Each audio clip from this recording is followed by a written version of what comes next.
Voyez-vous, pendant des années, je n'ai pas été à l'école. Mon éducation formelle s'est limitée à 2 mois passés au lycée. Maintenant, j'enseigne ces principes à des psychiatres, à des psychologues et à toutes sortes d'étudiants en MBA. Ce sont des gens qui ont fait des études plus longues, mais ça ne veut pas dire qu'ils ont développé une conscience plus grande.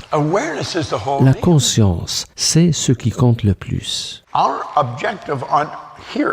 Notre objectif ici, dans cette vie, est de devenir conscient de notre union avec ce pouvoir, avec l'esprit.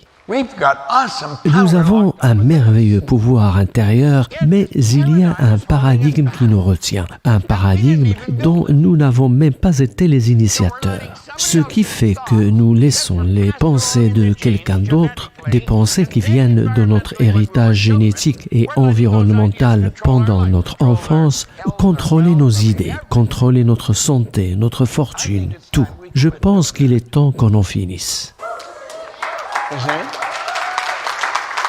Now, it's not uncommon for a person.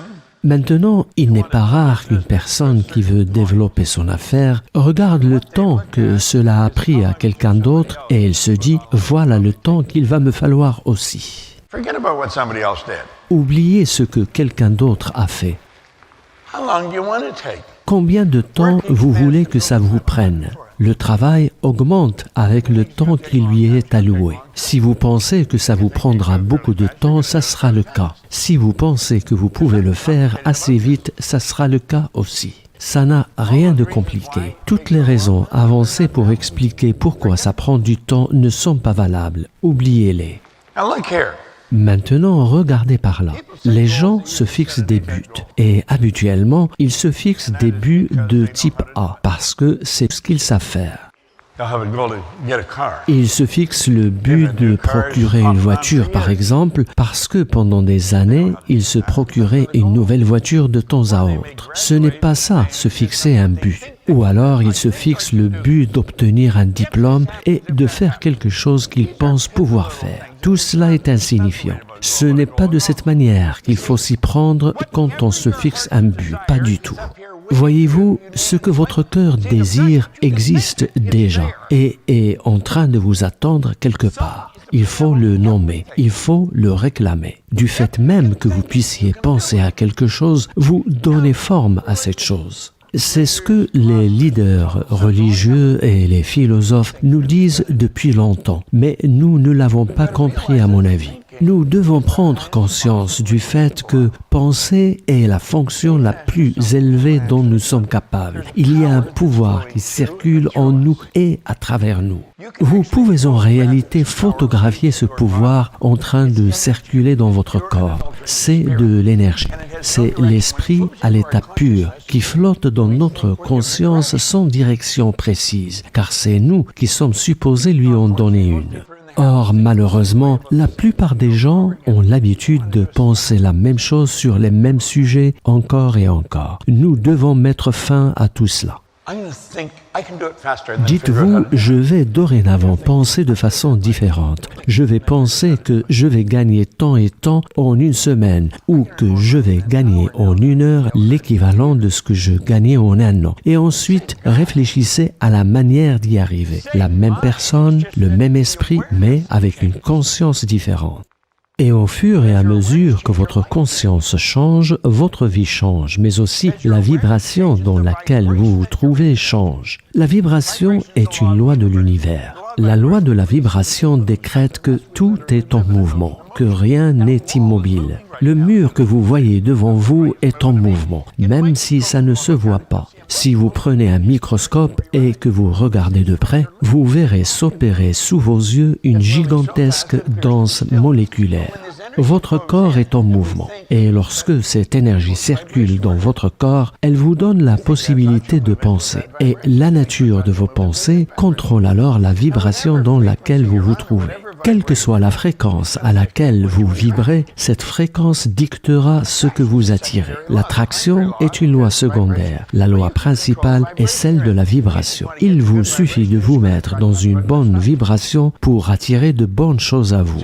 Il faut que vous vous voyez donc dans votre esprit en train de posséder ce que vous voulez. Et ce faisant, vous vous mettez sur la même fréquence. Tout fonctionne selon des fréquences. Ce que nous devons comprendre est que le désir de notre cœur, quel que soit ce désir, est déjà là. À votre avis, d'où vient tout ce que nous possédons aujourd'hui? J'ai un petit microphone attaché à ma cravate qui me permet d'amplifier ma voix. Et j'ai ici une petite télécommande sans fil et il suffit d'un toucher pour que l'écran change. C'est magique. When I started these seminars, I had a big chalkboard in the front of the room. Quand j'ai commencé à donner des séminaires, j'avais un grand tableau dans la salle et quand j'avais une idée, je l'écrivais et j'attendais que le tableau soit sec avant de pouvoir écrire une autre. De nos jours, je n'ai qu'à toucher un bouton et hop. Pourquoi? Tout simplement parce que quelqu'un a réfléchi à la manière de fabriquer une télécommande. Et c'est ce que vous devez faire. C'est ce que je dois faire. Nous devons devenir plus extensibles. Prenons la décision de devenir plus extensibles. Maintenant, je vais vous demander de faire quelque chose. Il y a des chances que vous ne connaissiez pas toutes les personnes assises à votre table. Connaissez-vous tous ceux qui se trouvent à votre table ici? Oui, c'est le seul à se trouver dans ce cas.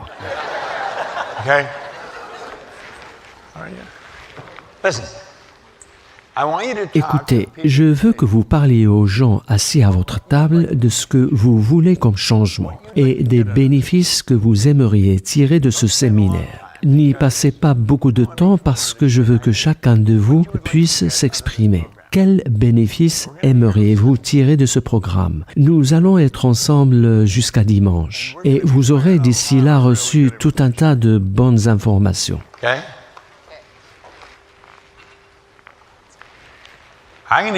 Je demanderai à Phil d'apporter tout son matériel dimanche et de vous montrer ce qu'il a fait. Cet homme est quelqu'un d'absolument incroyable, croyez-moi. Wait, now listen. I met him. Écoutez, quand je l'ai connu, il gagnait 200 ou 300 000 $ par an. C'est tout. Aujourd'hui, il gagne des millions de dollars. Il m'a appelé une fois ou deux pour me dire qu'il avait pu faire 1 million en 2 ou 3 jours. Il a gagné un Oscar, un Emmy, un Tony, des choses qui relèvent de l'incroyable. Et il pourra vous le dire, c'est en utilisant ces informations. Peggy, qui est là, je l'ai rencontrée il y a 40 ans. Je n'avais que 5 ans. Comment, bon Dieu, avons-nous fait connaissance? Nous étions dans un parc pour bébés. Maintenant, écoutez, c'était quelqu'un de fauché et elle n'avait pas la bonne attitude. Je parlais dans une entreprise dans laquelle elle travaillait et j'avais cité Vernon Howard, votre auteur préféré. Celui-ci a dit, vous ne pouvez pas vous échapper d'une prison si vous ne savez pas que vous y êtes. Et cette citation est restée gravée dans son esprit. Car elle a pris conscience, en effet, que la porte n'était même pas fermée à clé. Elle a fait des choses époustouflantes. Je veux que vous parliez aux gens assis à votre table pour découvrir ce qu'ils ont fait.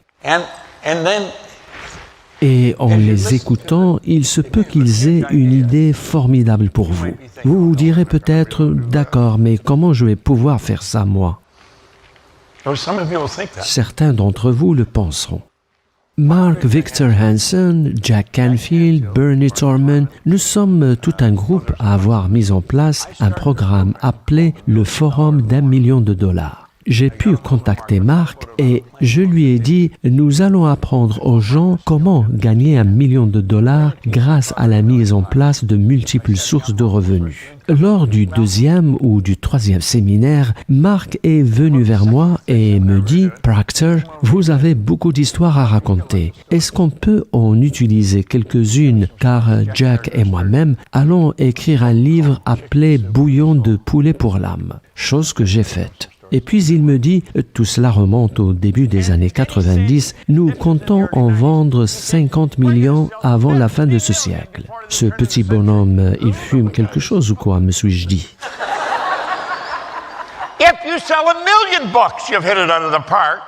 Si vous vendez pour $1 million, c'est déjà un exploit, et même un grand exploit. Et le voilà qui me parle de vendre 50 millions. Je me suis dit, Hanson doit avoir une imagination débordante, et il est un peu cinglé. C'est ce que je pensais alors que je préparais mes séminaires avec lui.